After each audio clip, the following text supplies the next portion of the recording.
Okay, guys. First time going live, and it's kind of weird to like see myself on camera. Or it's not weird to see myself on camera. It's weird to look at myself on camera. So I'm sure this will be a cringe fest.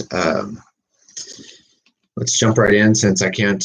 I'm having a hard time like imagining your faces while I'm looking at my own face. So I'm going to try to not look at the camera per se. I should just get one of your pictures and put it on the screen so I feel like I'm talking to someone else.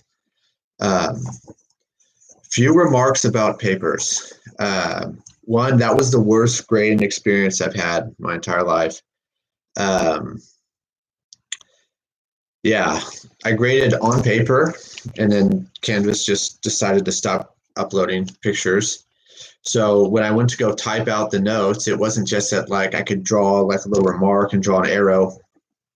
I had to like index where your guys' stuff was and um, clarify exactly what I was trying to say. So if notes were confusing, yeah, I'm really sorry. If they didn't make sense, I'm especially sorry. Yeah, message me if you don't like what I say or wasn't clear or something like that, or you don't agree with what I said. Yeah, then message me for sure. Um, let's see here. What are some things? The biggest problem. Okay, so this is for the good bulk of you guys that completely understood the text, okay, but still scored like a low B or a C. And um, the biggest problem with my C papers, okay, um, and someone who I suspect to be one of the more talented people in class got a very high C, um, even though she gave me by far the best formal analysis. Man, you got to give when you're defining a technical paper, and when you're trying to write a paper on something as technical as this paper was, you can't just rattle off definitions, right? So rattling off the definitions could just be done by quotes alone, right? But to give some sort of like some context or understanding to your paper about these definitions, man, you got to throw in like a thought experiment or an example, or you got to throw in something that separates you from a really smart computer or a really talented parrot, right? So if I had like a really talented parrot or a really smart parrot, and I just rattled off the definition of weak exclusivism, that parrot could tell me the definition of weak exclusivism, and it'd be no problem to the parrot, right? But for a lot of you guys, your papers where a lot of you guys, you were just doing that. You were rattling off the definition of weak exclusivism in a section of the paper which goes to explain what weak exclusivism is, right? Um, and there was really no like explaining because you're kind of just putting the definition in your own words, right? Give me examples, right? And this is going to fill your pages up, right? It's going to fill your pages up, and it's going to, how do I say this? It's gonna also be an exercise in comprehension, right? So like if you can rattle examples off about your definition, it's good work in your own personal comprehension of the definition. But deeper than this, it shows um, it shows actual comprehension of the reading, right? Um, yeah, you can't just give me the definition in your own words and it be sufficient, right? Give a thought experiment or an example, or, I mean, within some papers, it's okay, like to just rattle off a definition, but with something as technical as this, you have to be able to show that you comprehend the technique as opposed to just re-saying it to me in some different words, right? Yeah. What else? What was some other problems? You guys, if when we go over your formal analysis and I get your papers back, and your intro paragraph has little to do with your formal analysis, right? That is a recipe for disaster. There's a million and one ways that I can imagine you guys coming about with different formal analysis than what we or with different arguments and what we come up with together with the formal analysis. Like one, you just not understanding exactly what's being said in the formal analysis, right? So you go and you author your own intro paragraph that you think that you can manage because the formal analysis isn't manageable enough for you. That's one thing, and that is, if you find yourself in that situation, reach out to me, right? Don't suffer by yourself. I'm just chilling at home, waiting for you guys to message me. Yeah, and if that doesn't work, then we do need a different formal analysis. But don't change your formal analysis without reaching out to me first. Yeah, yes, well, some of you guys know, right? The class average, I'd say, is around a low C, a high D for this paper, right? And that's totally normal, right? For the B9 class, I've taught students that get D's on the first couple papers, and then boom, they still find a way to crack out a high grade. We'll talk about that at the end of the semester. And they go on and UC Merced or whatever, and they're better off for it. So don't stress if you got a D. Don't stress if you got a C. No Fs. I just didn't give out Fs. As long as I see that you're busting your ass, you're probably not going to get an F. Fs are reserved for failures in effort in this class, right? But I mean, anything higher than a D is reserved for competency. So, yeah. What else can I say? Yes. So if you got remarks about structure, okay, the point of the formal analysis and that little paragraph you write on top of it, which matches your formal analysis, is to structure the entire paper for you.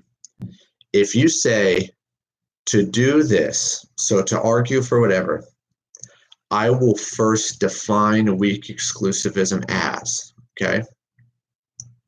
That first part of your paper needs to be a definition of weak exclusivism and you giving some context to that definition, right?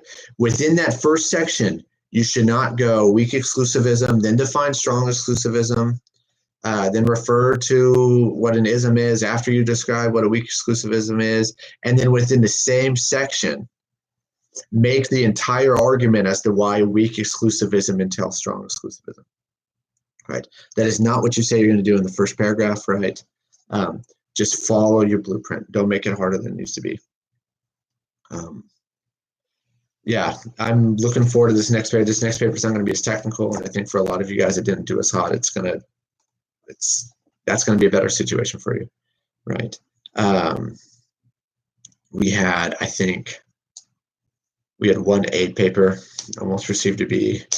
Remember, you guys are being graded like your upper division students, right? This is supposed to be a UC level class, and yeah, I'm trying to still give you guys like graduate level attention while we're quarantined inside, right?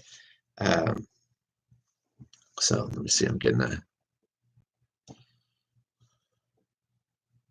Okay, I'm getting messages from lots of class. All right, so I think that's that for papers. Don't stress, right? I'm hand-holding you guys. None of you guys should fail this class. If you got a D, I'm not worried you're going to fail this class, right? If you got a C, I'm not worried that you're not going to get an A. Yeah, so just, yeah, don't stress about the grade. I'm being 100% what I see as fair and honest in the grades. I'm not being generous. I'm being really stingy with the points, right? So, okay. What we're going to do now is we're going to read through this, okay? I'm going to read. I have no clue how long this is going to take. This is going to be the first time I try to do this where I read and kind of give my thoughts of the reading as we go on as a replacement for our sort of in-person lectures where I sit there and ask you guys, okay, so what do you think this means, right? I'm going to try to be a little faster, a little more direct, but since I'm reading through the entire text, yeah, I don't know. I don't know how long this is going to take. If you are stuck on this reading, this is for you, okay? It's for everyone, but this is especially for you. And yeah, since this is going to be like you guys are going to be able to like pause and rewind it, I'm not going to feel so bad like going kind of quick. And keep in mind, I do have a reading disability, right? So as you guys know already, if you see me reading stuff that's not there or flipping things around and having to go back, just like pay me no mind, right? Yeah, I shouldn't get in the way of the content. I say that now, but okay. So let's start. Starting right here. Okay. Disagreement is ubiquitous. We need not be especially opinionated or well informed to be aware that whatever one's belief, there are a great many people who have beliefs contrary to one's own. As I write these words, the United States is about to head to the polls for another election, and many of the issues that voters will face are the ones on which the electorate is deeply divided. The electorate is divided about moral and political issues, and it is divided as well about the likely effects of various policies. It is also divided about the simple matters of historical fact. Anyone who has views on religious questions of any sort, including agnostics and atheists, are well aware that there are many others who sees matters differently. Famously, there is a deep division of opinion about evolution, especially in the United States, but to a growing extent in other industrialized countries as well. At times, it can seem that there is hardly any subject on which one might have opinions on which there are not many others who disagree. Yeah, so if you can conceive of a matter, right, so think back to this sort of ism talk from last paper, there's going to be people that disagree with you. Yeah. What is the epistemological significance of disagreement, of such disagreement? To what extent, if any, need one modify one's view in the face of disagreement? This is our question. Okay. Of course, not all disagreements present a prima facie epistemological challenge to one's beliefs, right? So not all disagreements are worth our concern, right? So we kind of went through this in class. Let me kind of speed up a bit, right? Yeah, we said like if people disagree with you about what the capital of Maine is, right? We automatically go to that strong exclusivist position, right? Okay, well, they got to be crazy. This is obviously a solidified fact, right? And I can go and check this forensically. Yeah. If a 12-year-old, or I mean, maybe that's too old. If a 5-year-old were to have a disagreement with me about how to do their math homework, right? This is not a relevant. This is not a relevant kind of disagreement for our conversation within epistemology, right? We don't take these people to be peers with us, right? If your 5-year-old little brother says, "Oh, I don't think that's how you do short division," well, yeah, you tell him, "Kiss my ass," right? You're not my peer. You're not on my level. Yeah. Okay, so let's fast forward to, let's see here, page 30. This last big paragraph. It is clear, however, that not all cases of disagreement are like either of these two cases, and so it is I cannot simply chalk up my disagreements with others to their inferior evidential, so this is like epistemic, their inferior evidential situation or their inferior judgment. I certainly cannot insist that others' evidence or judgment must be inferior to my own in virtue of their disagreement with me. And it is for this reason that the fact of widespread disagreement raises troublesome epistemological questions. Okay, I am having a problem reading when I can see myself move in the screen. So bear with me, because I know this is a mess. Right. Let me see here. How do I cover this up without covering the camera? Let's see here. All right, well, that covers the camera. I'm live, so I can't just pause. Let's just cut the camera. Oh my God, that's cutting it close. Let's see. This dictionary should be thick enough.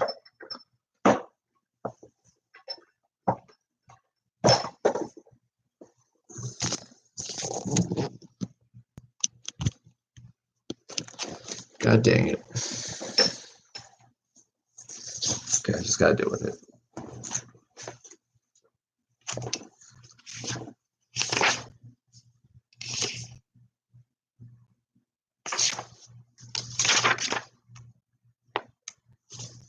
Okay. I go like this. Yeah. There's a very wide range of topics on which we knowingly disagree with others, and yet we seem to lack any reason to think that their evidence or judgment is inferior to our own. What should we do in such cases? What is reasonable to believe in the face of such disagreement? Right? Disagreements within philosophy constitute a particularly interesting kind or case of this kind of disagreement. Considering the debate between internalists and externalists about epistemic justification. So we kind of went over what internalism and externalism was one of our last classes. But remember, you don't need to know exactly what these things are. Just know that they're two different isms. Yeah. I am a committed externalist. I have argued for this position at length and on numerous occasions. I am also an externalist, but I don't feel bad telling you guys because most of you guys probably don't know what that means. My argument for the position are not merely a pose. I have not presented arguments for externalism merely to serve as a gadfly, provoking discussion. So I'm not arguing because just for the sake of arguing or just to be provocative, right? I sincerely believe that the arguments I've presented are good arguments, and I sincerely believe their conclusion. At the same time, I recognize, of course, that there are many philosophers who are equally committed to internalism, who are equally committed internalist about justification, and that the arguments they offer are ones not only to which they are committed, to which they believe are good ones, and whose conclusions they sincerely believe. It would be reassuring to believe that I have better evidence on this question than those who disagree with me, that I have thought about this issue longer than internalists, or that I am simply smarter than they are, my judgment superior to theirs. So think back, it'd be nice to find out that you're like the philosophical equivalent of a high schooler and they're like a 5-year-old, right? So think back to that little kid disagreeing about. It would be reassuring to believe these things, but to not believe them. They are all manifestly untrue.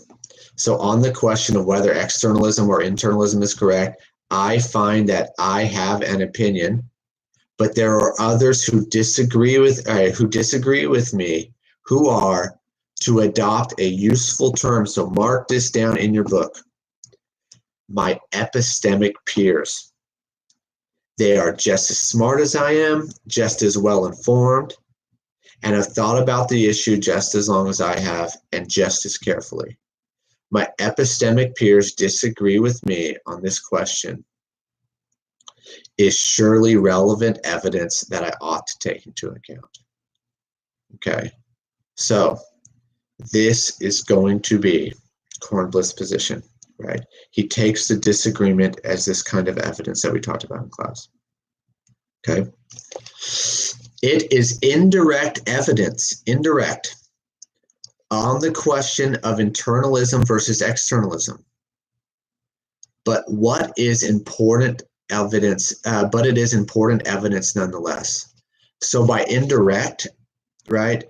So like it doesn't mean that I can directly put it in like a formal analysis. So we disagree on externalism, or this really smart person believes in externalism, therefore externalism, or therefore neither externalism or internalism. It's not that kind of evidence on the question.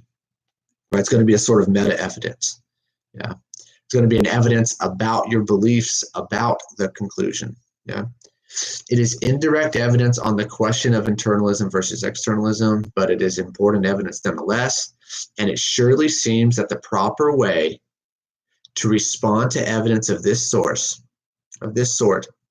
is to suspend judgment, to suspend belief about the proper resolution of the debate between internalism and externalism, right? So there's a disagreement between me and a peer, right, about some sort of ism, right? I think ism, and I think I have all the right, I think I'm in a good epistemic situation to believe ism. The arguments are good. I thought really hard about it. I've been really well informed. And yet my peer on the other side, which is just like me, comes to the conclusion that ism, right? Kornblith is stating that this serves as evidence that I ought to suspend belief about ism or nism. I should just say, I don't know. Okay.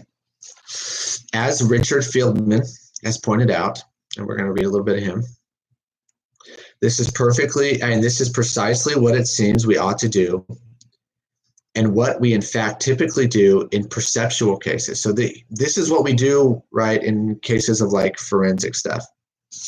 Okay. Thus, to take his example, so this is going to be a good example. This is going to be an example of a good example once you make a sort of philosophical claim, right? Okay. To take his example, if you and I are each looking out of a particular window in exactly the same direction, and I see someone standing in the middle of the quad, and you see no one there at all, then we have a puzzle. If you and I have equally good vision and we are both in our right mind, so this is kind of like peers, then we should each be surprised by the other's judgment. What do you mean? I will say that you don't see anyone there. What do you mean? You will say that you really see someone out there in plain view. Once we become convinced, however, that each of us is playing no joke, that we are looking in the same direction, and that we are, to all appearances, functionally normally, so no deficiency that we can see, we should suspend belief about what there is in the middle of the quad. Someone here is making a bad mistake, and that person may well have some serious problem, and we will surely agree that all of this is true. So here's the important part. But it would be completely unreasonable for me to conclude, okay, this is important, right? Mark this down. It would be completely unreasonable for me to conclude for this reason that you are the one with the problem. I have no more evidence to think that you are making a mistake than I am. And for that reason, I should suspend judgment as you should. When we give proper weight to the judgment of our epistemic peers in perceptual cases, it seems suspension of belief is required. Yeah? So, let's see here.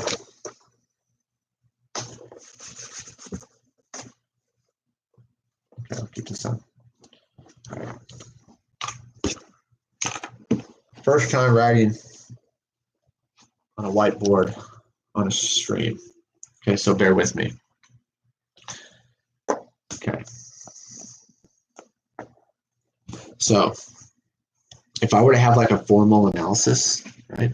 If I were to have a formal analysis, X is true. God dang, this looks awful. X, yeah, it was just say X. I want to conclude that some X, right? And I have these sorts of reasons, right? I think, dang, I look like a third grader here. I think I see X, right? I'm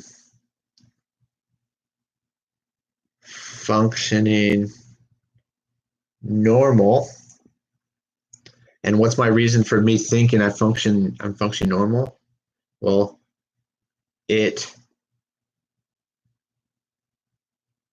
seems like I'm functioning normal. FN is going to stand for functioning normal, not Fortnite. Yeah. All right. Yeah, those are reasons for X, right? But then we get this one thing, right? Where this one fact about the world that your buddy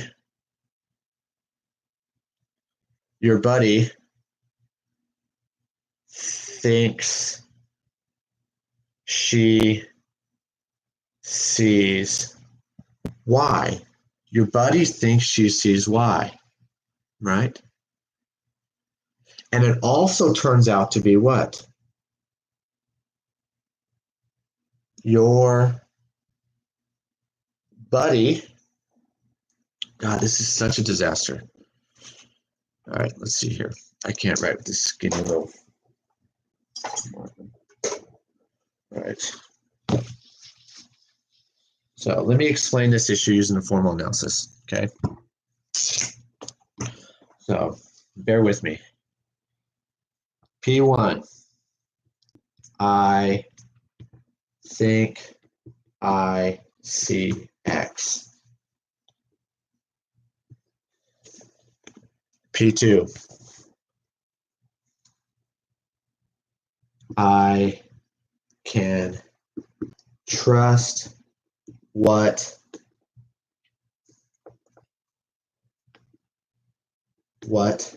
I think I see. Okay, so I have one thing. I think that I see X. So think of any perceptual case, right? I think I see a dog up ahead.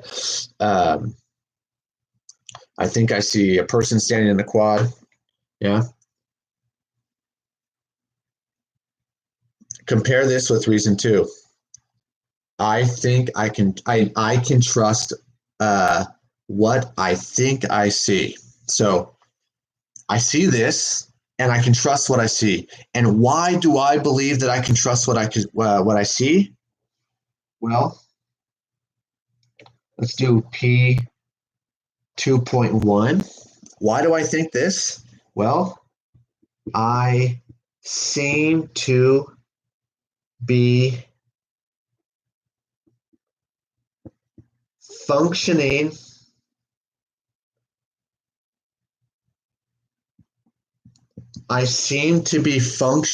normally. I know that this doesn't help, okay? So what does this lead me to conclude? It leads me to conclude some X, okay? So why do I believe in some X? So let's say X stands for seeing a dog on the road, because I think I see a dog on the road, and I can trust what I think I see.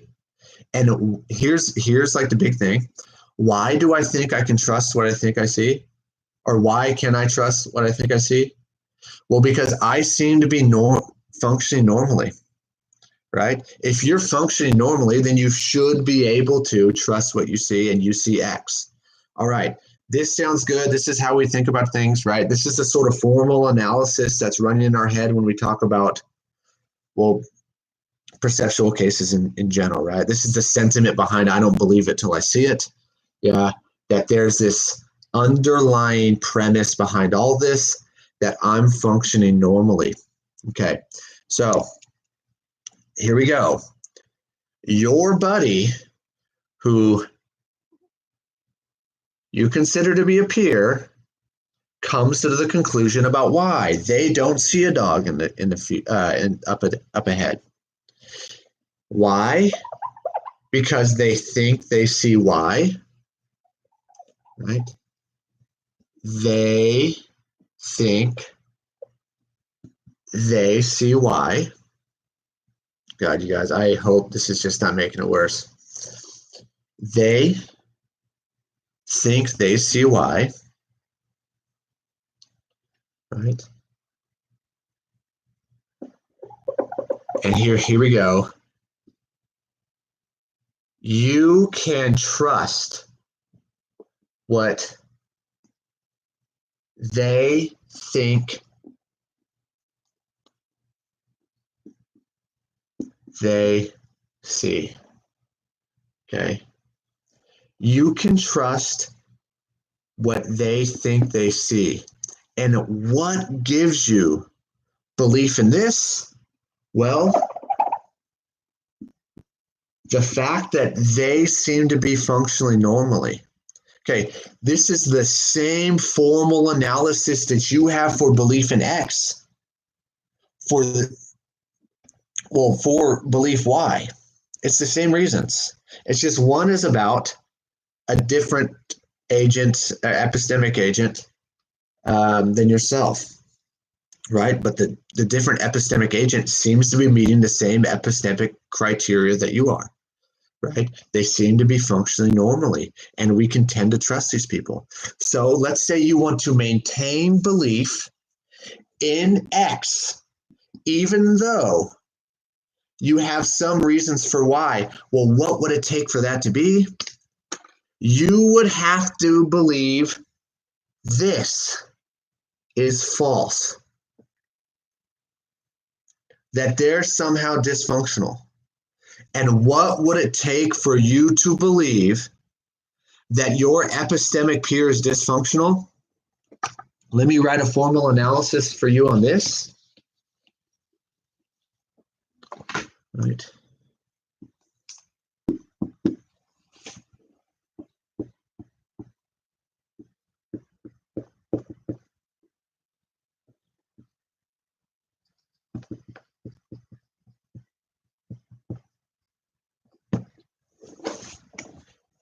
What would it take for us to believe that this is true? Well, god dang, it would take some reasons or evidence. But in this situation, do you have reason or evidence for this claim? Is this backwards? Or is it just backwards for me? Because I'm looking at it like mirrored. Okay, whatever. Right. You would have to have evidence for this claim, but in this situation, you don't, right? You can't point to the exact reasons why you should believe this. You don't have evidence to think that your friend is dysfunctional in some way, right? And so what do you do in these perceptual cases? Well, shit, I suspend my judgment, right? Until I know that you're blind, right? So if you were to have evidence, right? She's blind. There we go. That is a severe dysfunction of your perceptual faculties. Blindness, right? It's kind of like the ultimate dysfunction. Yeah. Yeah, until you get some sort of evidence like this, then yeah, the responsible thing to do epistemically is to suspend judgment about X or Y. Okay. If that's confusing, right? Yeah, watch that over and over again. Okay. Let's hurry the hell up because we're already wrapping up 30 goddamn minutes. Okay, so let's see here. Okay, let's get down to 32. As David Christensen has pointed out, and that's the video I uploaded is by him. Okay, so if you want to get the David Christensen view, watch that video. It's an hour long. It's so good. It seems to be true in mathematical cases. So the same as this perceptual case. Take this example. Suppose you and I go out to a restaurant with a number of friends. After a large meal, the check comes in and we agree to split the bill evenly. You and I are quite good at a mental arithmetic. I take a look at the bill and figure out what each person owes, and I put my share in the middle of the table. You look at the bill and figure out what each person owes, and you put your share in the middle of the table. And then we take notice that we have put in different amounts. We're each well aware of the other's mathematical abilities, and we are each convinced of each other's honesty. At least one of us has made a mistake. So at least one of you guys have to be messing up the bill. Why? Because the world is one way. It's uniquely one way. Think back to the bending wagon text, right? There can't be multiple different ways to evenly split up this check. The reasonable thing to do in this situation, and surely what most people in fact do in this situation, is suspend belief. Why? Because you don't have evidence that this person's not functioning correctly, right? Which means you don't have evidence that you're functioning you're functioning at a better epistemic level than your neighbor or than your peers either. Okay. The dispute about the bill at the restaurant and a dispute about the person in the quad are importantly different from the philosophical dispute about internalism and externalism. In the restaurant case, our disagreement will, in actual practice, be quickly resolved. One of us has made a simple mathematical error. We are each quite good at mental arithmetic, and we will quickly determine who has erred when we recalculate. We suspend judgment responsibly when we first note our disagreement, but our judgment suspended is only briefly. After quickly recalculating, we figure out each of us was right about which of us was right about the bill, and we comfortably agree about the proper division. In perceptual cases as well, we are often able to resolve the dispute in short order. We look more carefully. We call in a third person. We go out into the quad. The dispute is often enough, only momentary, and our puzzlement is resolved. Oh, I see, I say. It was only a shadow, right? These things are easy to figure out. While not all such disputes are resolved, of course, they leave few lingering doubts about perception or perceptual belief. Our occasional disagreement that arises on such matters and that resist easy resolution do not leave us suspending belief about perceptual matters generally, nor should they, right? So I'm not called to, because me and my buddy can't resolve if we see the shadow or a dog up in the or a person up in the road. That doesn't call me to suspend belief about my eyesight in general. Okay, so that's not a problem for us because, well, things about my eyesight I'm going to resolve. Yeah, but philosophical matters are importantly different. If you and I disagree about internalism and externalism, and we each have, as I suppose, thought about this issue for many years, and then a quick run through of the arguments will not resolve the issue between us, this is in no way like the restaurant case. By the same token, we cannot profitably, as in the perceptual case, do anything analogous to looking more carefully, since we have already scrutinized the arguments with great care, and call in a third party, since we know that there are many third parties on each side, or head out into the quad for a closer look. If we set aside our opinions about internalism and externalism as a result of our dispute, then we are likely going to suspend judgment on this issue for quite some time. When we disagree about our share of the bill at the restaurant, or about what is going on in the quad, we recognize that these are isolated disagreements against the background of extraordinarily broad agreement about arithmetic and perceptual matters generally. And for this reason, there is no threat of skepticism here about mathematics or the physical world. Okay.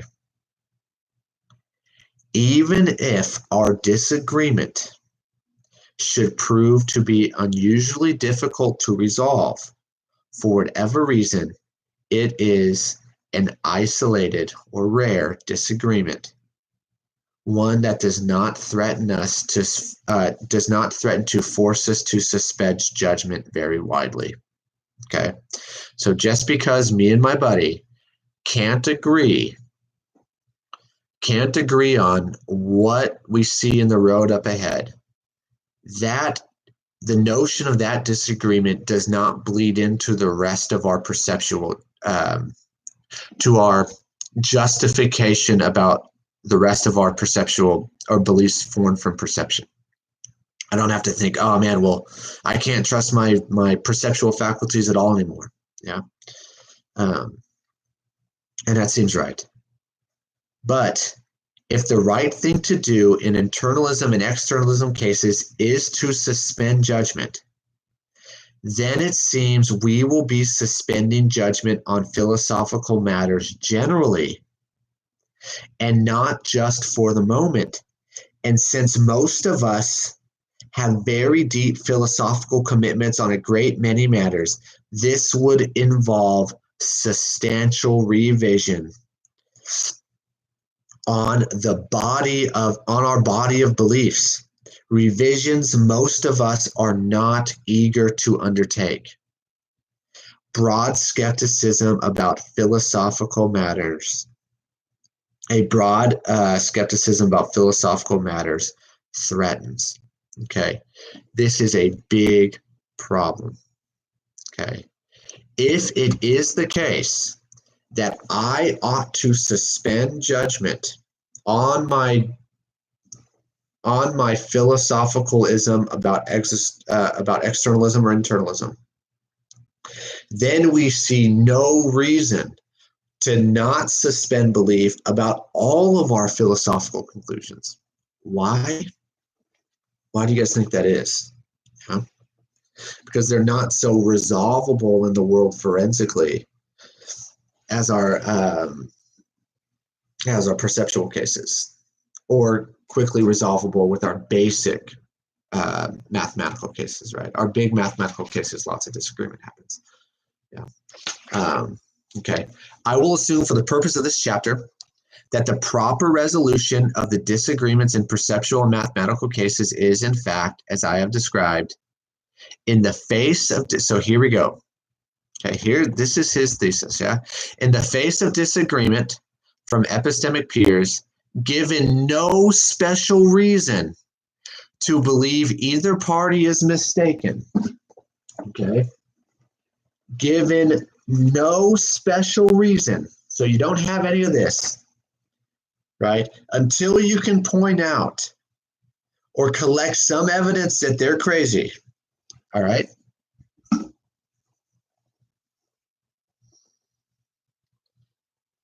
One must, if one is to be epistemically rational, suspend belief. Okay. I believe the case for this has been well made by Feldman, Christensen, and Adam Elga in related work by Roger White. Supposing that this is correct about such mundane matters, however, how should we respond in the case of philosophical opinion? Are we to suspend judgment there as well? If so, does this force us a broad skepticism about philosophical matters? By broad, and if we're rationally forced to such a skepticism about philosophical matters, how broadly does the skepticism generalize? These are the questions I wish to address in this chapter. Okay, so oh my God. Okay, let's dive in. How much longer do we get? Okay, I'm going to speed through this, right? Some less talking. Yeah. When I find out that others disagree with me on a certain question, this gives me reason to be less confident than I was that I'm right. Right? When we have cases in the cases we have been looking at, disagreement from epistemic peers gives one reason to suspend judgment entirely on the disputed question. It is clear, moreover, that the mere possibility that someone might disagree with me does not have the same epistemic significance. Indeed, if it did, then, since there might always be people who disagree with one on any question at all, threatening mere possible disagreement as on a par with actual disagreement would result in total skepticism. Yeah. So if every disagreement was relative, right, then yeah, we wouldn't be able to rationally believe in anything. Not the case. Worries generated by problems of disagreement, however broad as they are not of this sort. So it seems to be a important asymmetry between actual disagreement and mere possible disagreement. As Thomas Kelly urges, okay, this is going to be the kind of enemy in this paper. However, one should not overstate the difference here. Suppose, as Kelly suggests, there would be a considerable disagreement with respect to some issue, but all of the would-be dissenters have been put to death by an evil and intolerant tyrant. In such a case, disagreements that do not, in fact, occur, disagreements that are not actual, are no less epistemically significant than actually occurring disagreements. The significance of actual disagreement, Kelly contends, need be no more intellectually threatening than certain kinds of mere possible disagreement. How then should we determine the role that actual and merely possible disagreement should play in determining what we believe? Kelly argues that considerations of disagreement in the end drop out of account. Yeah, okay. Whether we find the possibility of disagreement intellectually threatening, I suggest, will and should ultimately depend on our considered judgments about how rational the mere possible disagreeers might be in so disagreeing, and our assessment of whether rational disagreement is dissent. I'm just switching dissent with disagreement. Rational disagreement is possible with respect to some question will depend in turn on our assessment on the strength of the evidence and the argument might be put forward, and the argument that might be put forward on behalf of such disagreement. But if this is the case, if this is correct, then the extent to which merely possible dissent should be seen as intellectually threatening effective reduces to the question of the strength of the reasons that might be put forth on behalf of such dissent or disagreement. Now, there might be cases in which we judge the arguments and the evidence that could be brought forth on behalf of a hypothetical disagreement are truly formidable, and this might justifiably make us doubt our own beliefs. But in that case, the reasons that we have for skepticism are provided by the state of the evidence itself and in our own judgments about the force of that evidence. The role of the disagreement, whether possible or actual, ultimately proves superficial or inessential with respect to the case for such skepticism. Okay, this is the time, right? This is the time.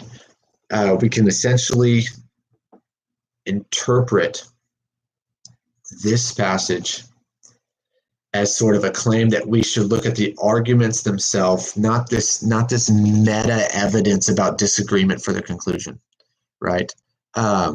Disagreement on the conclusion or on the arguments. Yeah.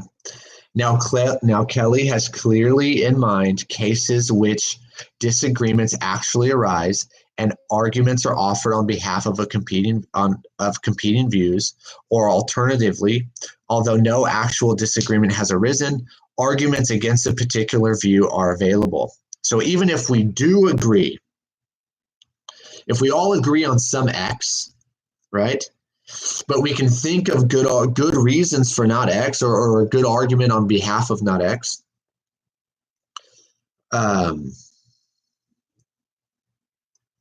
Yeah.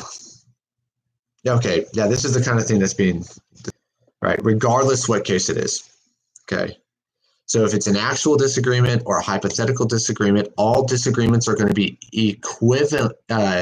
equivocated in terms of value to this conversation, right?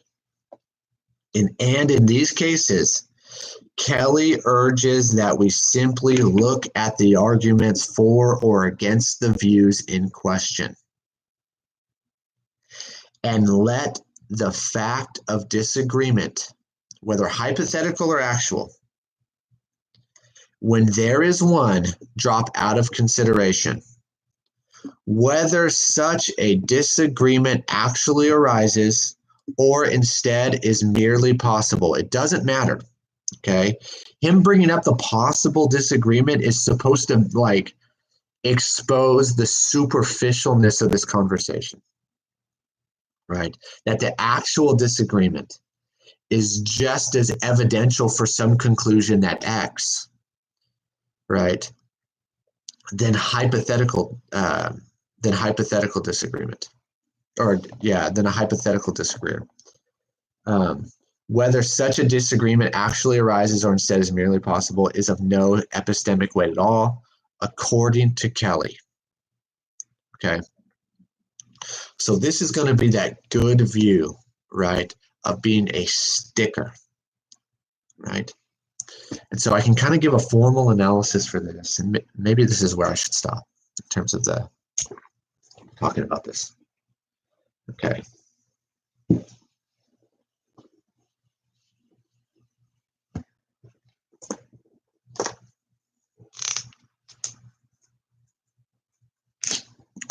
Let's say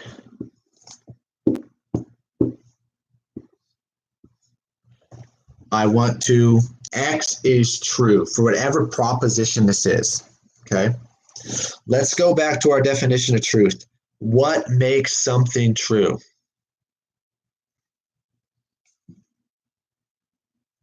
Here's the world. Here is the fact of something being X in the world. This is the only thing that can make this true. So whether or not this conclusion is true or false, okay, it has nothing to do with if you think X or if your buddy thinks Y. So let's make this world bigger to fit these guys in. There we go. Let's say this is the world now. If I asked you, what would make X true? Is it that you believe X? That's not what makes X true. Is it that you believe, is it that your buddy believes Y? This does not make X true. Okay, so when coming to a proper formal analysis to give evidence or good reason to believe that X is in fact true, we ought not refer to this kind of a fact. It's irrelevant. We should look at actual reasons for X and not consider non-reasons for X. At least this kind of non-reason for X, this sort of meta concern. Yeah. Yeah. Okay. I hope this makes sense. The sticker position holds that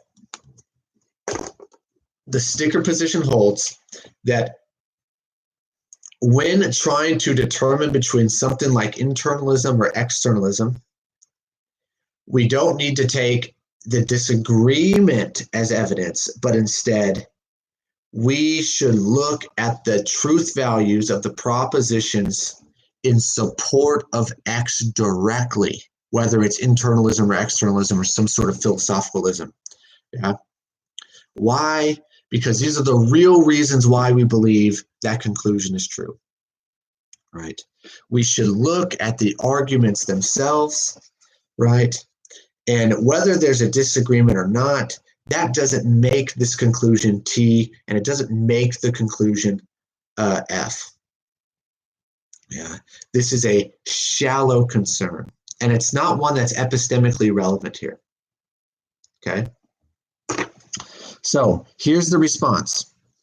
It is important to note, however, that in many cases where disagreements arise, arguments of the sort Kelly has in mind are not in play. Thus, remember Christensen's restaurant case, where you and I each reached different conclusions about the fair division of the check. Neither of us offers reasons for a conclusion about how the bill should be split.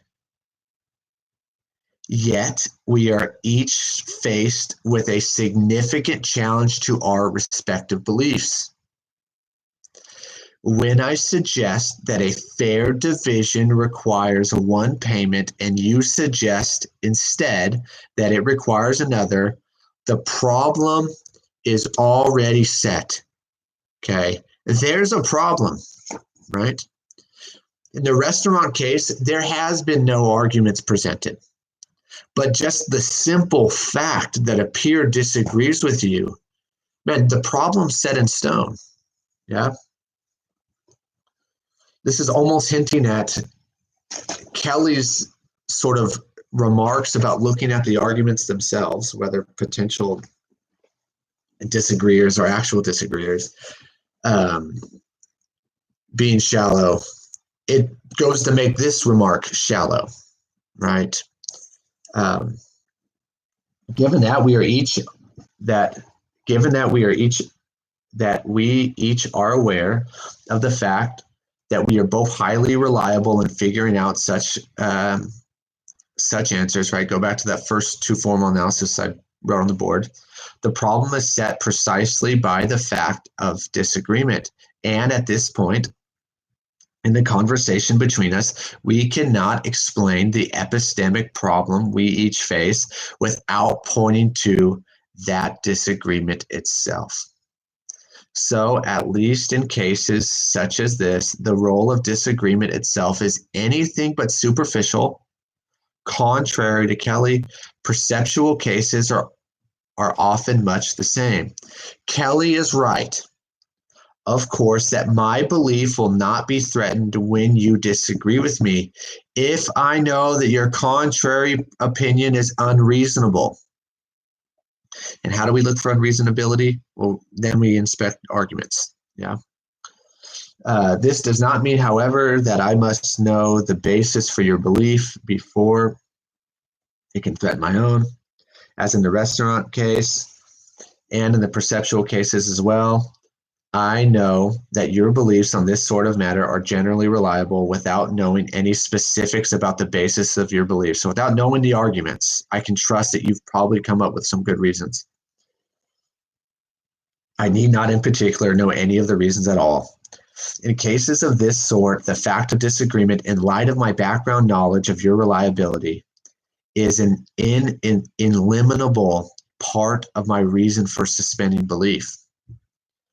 What should we say, however, about the kinds of cases Kelly clearly has in mind? Cases where each party to the disagreement has actually offered arguments for his or her view, at least when there is an actual disagreement, or alternatively, when there is no actual disagreement, and yet the arguments are available for each of the two conflicting views. This is precisely the kind of case which arises in philosophy. In the internalism and externalism case, there are arguments that have been widely noted on both sides of the issue, and the participants to the debate, whatever position they hold, are aware of these arguments. right? Similarly, as Kelly points out, there are issues in philosophy where arguments are available on either side of an issue, and yet one side of the argument has no actually existing adherents. Right? So like think about something you believe, like you believe that God's real or something. That's an easy one. But when you're driving in your car alone, you can totally easily understand the issue. I mean, the reason why some possible and non-existent atheist you've imagined in your head believes what he believes. Yeah, this is a sort of an imaginatory like example of disagreement. Yeah.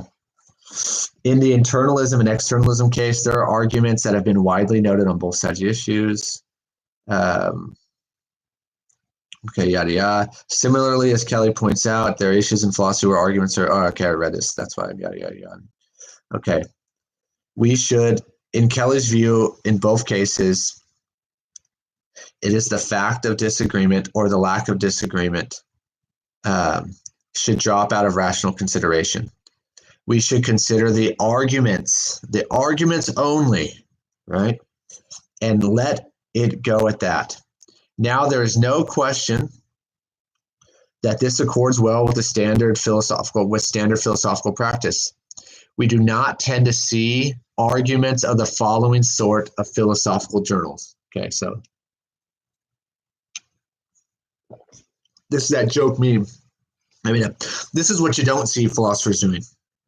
Okay, Smith has offered an argument that P, and I must admit that the argument appears to be sound, but Smith has failed to take account of important evidence that P is false. I am one of Smith's epistemic peers. And although I grant that Smith's arguments appear to be sound, I find that I am not convinced by it. As a matter of fact, I believe that not P. So there you have it. Smith believes P. I believe that not P. It is a tie. Given this evidence, we should just both suspend belief. Okay. That would be insane. Okay. That would be really stupid. This is a funny example. And Kornblith this isn't the spirit of Kornblith's argument. Nor does one see probabilistic variants of this kind of reasoning, in which the distribution of opinion within the field is offered as evidence for the degree of confidence that should be assigned to a disputed claim. Right? If you want to argue that you should not suspend belief in the face of disagreement, taking that little like laugh out loud example on page 37 and understanding why that would be ridiculous is a great start to answering this formal analysis for Friday. Okay. Standard practice is to do what Kelly recommends. Ignore the distribution of opinion and focus on the arguments. Kelly's suspension that we focus on arguments in such cases is not meant as merely pragmatic advice. He is not suggesting that focusing on arguments in these cases will advance the cause of inquiry, or that it is more likely to get one's work published in respectable journals, or that it will be likely to advance one's professional standing. So he's not saying we should focus on the argument for one of these sort of utility reasons of arguing. His point, of course, is that the arguments are where the relevant evidence is to be found. Okay, we should stick to the arguments for the sake of knowledge of the truth of our conclusions.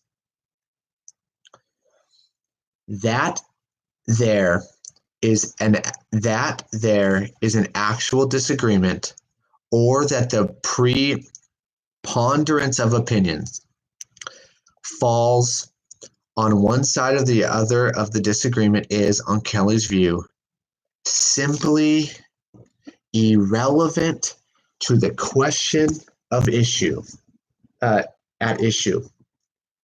If I want to determine if X is true, The fact that my peer, Billy Bob Ella or something like that, okay, thinks Y will not belong in my argument in favor of X. Okay. Let us imagine Kelly's prescription. I have offered arguments for externalism, and when I examine them, I find them thoroughly convincing. You have offered arguments for internalism, and when I examine them, I do not find them convincing. Otherwise, he would be an internalist. Now I know that the situation here is perfectly symmetrical. You are convinced by your arguments, and you are not convinced by mine, but these facts Kelly tells us, so this is the splitter position, are ones that I should not take into consideration in evaluating what to believe. They are simply irrelevant. I should focus on the arguments and forget about who believes what. Okay, this is the sticker material. Okay, I should focus on the arguments for whatever conclusion I'm looking at, whatever conclusion we're disagreeing with. We should stick to the arguments, and that's it. Okay, forget about who believes what. Why should I do this? I know that you have thought about the same issue as long as I have, internalism, externalism. That you are familiar with the arguments on both sides, as familiar of the arguments as both sides of the issue as I am. And I know that you are just as smart as I am. We are epistemic peers. And so just as in the restaurant case, I have good reason to regard you as reliable, or at minimum, as reliable as I am. And if this can serve as reason for taking the fact that your opinion is different from mine as reason for doubt, when I know nothing of your reasons, it is hard to see why it should be that it cannot equally serve as reason for doubt when I do know your reasons. After all, our reasons are on the table, and dispute between us comes down to our abilities to access the cogency of complicated arguments. Notice that's the inductive word. And we agree, I mean, there's something really deep here. I'm just trying to get away from math and logic, I think. I'm having thoughts, okay? And we agree that we are each quite good at that. We are epistemic peers, but we disagree about the cogency of the arguments at issue. So the disagreement about internalism and externalism has now been replaced by a different disagreement. A disagreement about the cogency of various arguments.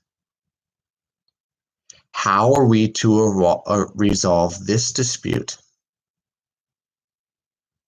On Kelly's view, we would have to give reasons here as well. And it is these reasons presented in the form of arguments in which the rational resolution of the dispute must turn. Okay, so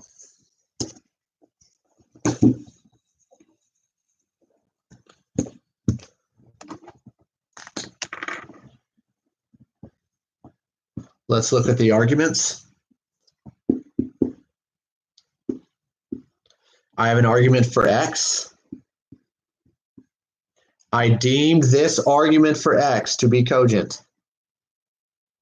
I have an argument over here for Y. Okay.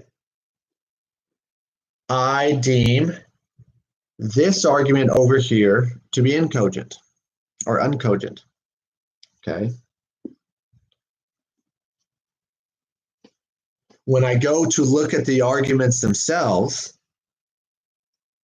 Hornbliff is contending, man, I've just introduced a sort of new meta question to talk about. Not let's look at the argument for X itself or Y itself, but let's try to determine, right? X is a argument for X is a better argument for Y. And there we go. I got to give reasons for this. This is a problem. Boy, it's going to be a problem.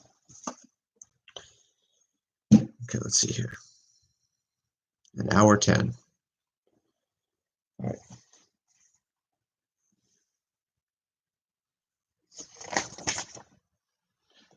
No one, I think, will disagree that the situation that formulating such an explicit arguments may be a useful thing and it may serve to advance our inquiry. We should each do our best to formulate the arguments that we find most revealing, as well as the counter arguments that we each believe to show errors in our opponent's view. But these points are pragmatic ones, points about what we should do in order to advance inquiry. And Kelly's claim is not one about such pragmatic concerns, but one about what is reasonable to believe right now in the face of disagreement. So let's return to the disagreement you and I have about, as I've been supposing, internalism and externalism. You and I have opposing views, and we are each aware of each other's views.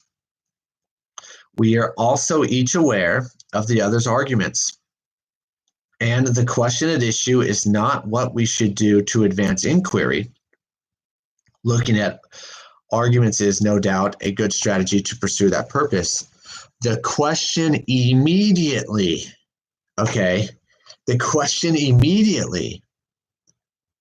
is what, at this very moment, each of us is justified in believing in the face of all the evidence we have.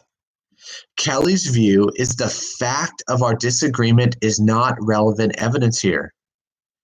In order to see how to best handle this sort of case, it will be useful to examine a different case in some detail. So let's look at what Kelly has to say about the Newcomb problem. Okay, so let's see here. How far are we?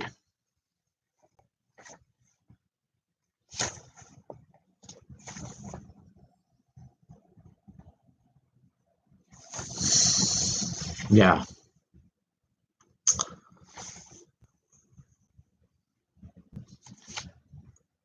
Okay.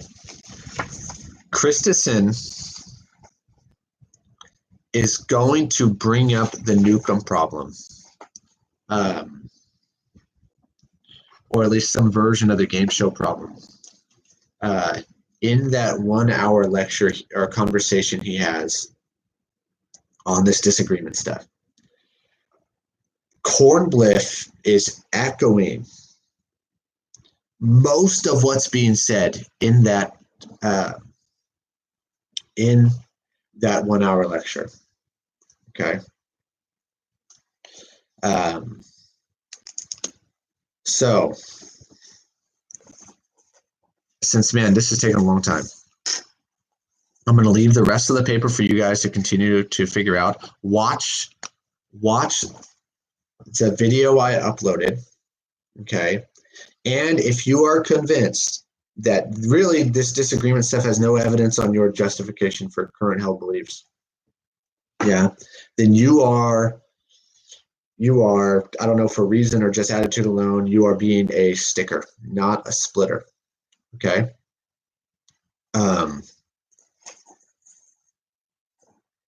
Use what we've read so far in this one point, in this section 1 of this paper, to steal from Kelly and use this as your formal analysis that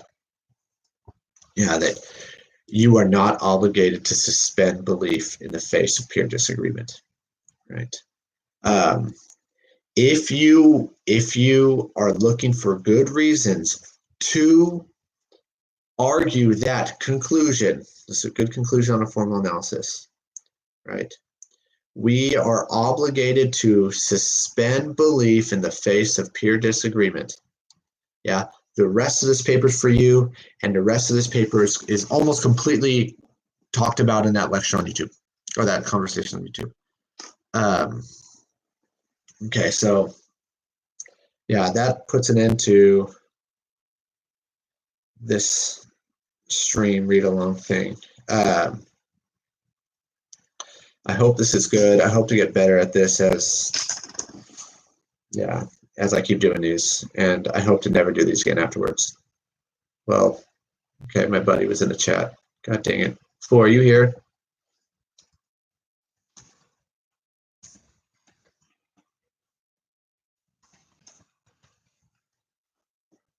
Let me see. Anyways, guys, stay safe. Message me. I'm going to find out if I can schedule phone calls with you guys. Yeah, that's going to save me like 10 hours in terms of grading your guys' stuff. For those of you that want to talk and want to get feedback. Anyways, I hope you guys watched the entire thing. Thanks for tuning in. Like and subscribe. Right. Comment your favorite Pokemon in the chat. All right. See you guys.